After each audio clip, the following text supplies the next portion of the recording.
Hi folks! Welcome Okay. to South Dakota! Now, for those of you who like a white Christmas, here you go. We will have a white Christmas, but this is pre-blizzard. This is we're in a blizzard warning right now, but it hasn't started blizzard. There's not enough wind, but it's pretty cold right now.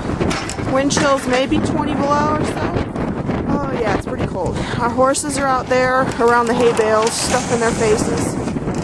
Don is plowing our drive so that hopefully we can still get out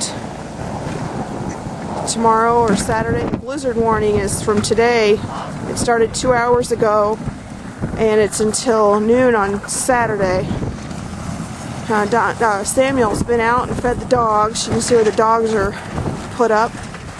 They have straw. They're put away, been fed. So there's our shed up there. Lots of snow. Snow blowing. Tons of snow under our deck.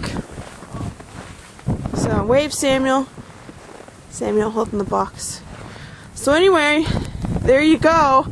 I'm gonna go in because it's freezing, and I'll get some more pictures for you. Merry Christmas, and everybody stay safe and warm.